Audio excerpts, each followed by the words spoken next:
ഇനി സഹോദരങ്ങളെ, ഖുദ്റത്ത് എന്ന് പറയുന്നത് അതിന് നേരെ എതിരായിട്ടുള്ള കാര്യമാണ് അജ്സ്, അശക്തി. അത് ഖുദ്റത്തില്ലായ്മ എന്ന് പറഞ്ഞാൽ അജ്സ്. ഒരാൾക്ക് അജ്സ് ഉണ്ടെങ്കിൽ, നോമ്പെടുക്കാനുള്ള അശക്തി ഉണ്ട് എങ്കിൽ നോമ്പെടുക്കേണ്ടതില്ല. എന്നാൽ നോമ്പെടുക്കാനുള്ള അശക്തി അത് രണ്ട് രൂപത്തിലുണ്ട് എന്നാണ്. ഒരാൾക്ക് നോമ്പെടുക്കാൻ സാധിക്കാതിരിക്കുക രണ്ടാമൊരു കാര്യത്തിലാണ്. ഒന്നുകിൽ അതൊരു അജ്സും താരി എന്നായിരിക്കും, അതായത് താൽക്കാലികമായ ഒരു അശക്തി, ആ ഒരു നോമ്പെടുക്കാൻ പറ്റാത്ത അവസ്ഥ, ആ നോമ്പിനൊരു രോഗം, ആ ഒരു റമദാനിൽ അവനൊരു രോഗം വന്നു, അല്ലെങ്കിൽ ആ ഒരു കുറച്ച് ദിവസം ഒരു രോഗം വന്നു, പിന്നീട് പോകുന്നതായിരിക്കും. അല്ലെങ്കിൽ ആ ഒരു സമയത്ത് നോമ്പെടുക്കാൻ തടസ്സമാകുന്ന രൂപത്തിലൊരു യാത്ര വന്നു. ഇങ്ങനെയൊക്കെ ഉണ്ടാകുന്ന തടസ്സങ്ങൾ ഉണ്ടാകാറുണ്ട്. അത്തരം സമയത്ത് സഹോദരങ്ങളെ, അവന്റെ മേൽ ആ സമയത്ത് ആ അജ്സുള്ള അശക്തിയുള്ള സമയത്ത്, കഴിവില്ലാത്ത സമയത്ത് നോമ്പെടുക്കൽ നിർബന്ധമില്ല.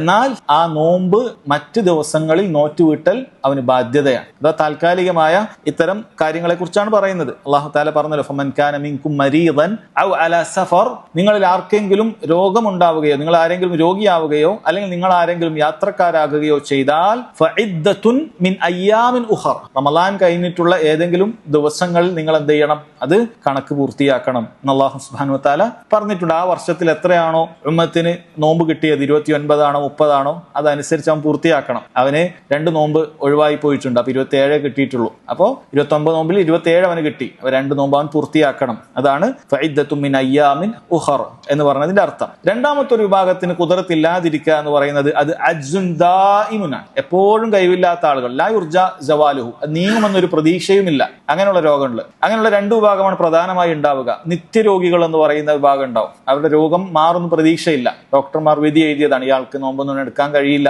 ഇനൊരു ആരോഗ്യത്തിലേക്ക് ഇനി തിരിച്ചു വരാൻ സാധ്യതയുമില്ല. അങ്ങനെയുള്ള ആളുകൾ ഉണ്ടാകും. അതേപോലെ തന്നെ പ്രായാധിക്യം എത്തിയിട്ട് ഒരു പ്രായത്തിന്റെ അപ്പുറത്തെത്തിയാൽ പിന്നെ നോമ്പെടുക്കാൻ പറ്റാത്ത രൂപത്തിൽ പ്രയാസം അനുഭവിക്കുന്ന ആളുകൾ ഉണ്ടാകും. ഈ 2 കൂട്ടരെ സംബന്ധിച്ചിടത്തോളവും അവർക്ക് നോമ്പ് ഒഴിവാക്കാം, അവർക്ക് നോമ്പെടുക്കേണ്ടതില്ല, കാരണം ഖുദ്റത്ത് നിബന്ധനയാണ്. അതേപോലെ തന്നെ അവർക്ക് നോമ്പ് മറ്റു ദിവസങ്ങളിൽ നോറ്റുവിട്ടുകയും വേണ്ട.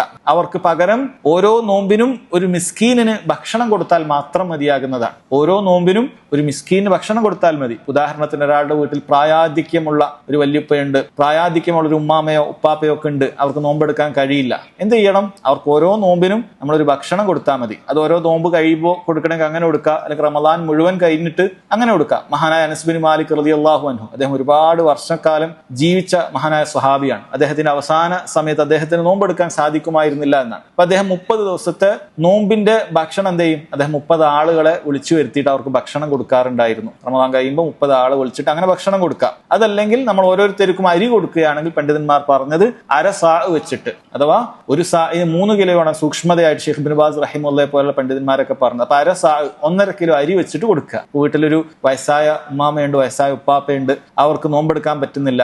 ആ വർഷം 30 നോമ്പുണ്ടായി എന്ന് വിചാരിക്കുക. അവർക്ക് വേണ്ടി 45 കിലോ അരി, ഓരോ നോമ്പിന് 1.5 കിലോ അരി വെച്ച് 45 കിലോ അരി നമ്മൾ എന്ത് ചെയ്യണം? പാവപ്പെട്ട ആളുകൾക്ക് കൊടുക്കണം. എവിടെയെങ്കിലൊക്കെ കൊടുത്തിട്ട് കാര്യമില്ല, മിസ്കീൻ കൊടുക്കാനാണ് അല്ലാഹു സുബ്ഹാനഹു വ തആല പറഞ്ഞത്. അയൽവാസി കൊടുത്തിട്ട് കാര്യമില്ല, കാരണം അയൽവാസി മിസ്കീൻ ആണോ എന്ന് ഉറപ്പില്ല. മിസ്കീനായ ആളുകൾക്ക് എന്ത് ചെയ്യണം? നമ്മൾ കൊടുക്കണം. അതാണ്, അവർക്ക് നോമ്പ് വേറെ നോറ്റു വീട്ടേണ്ട കാര്യമില്ല.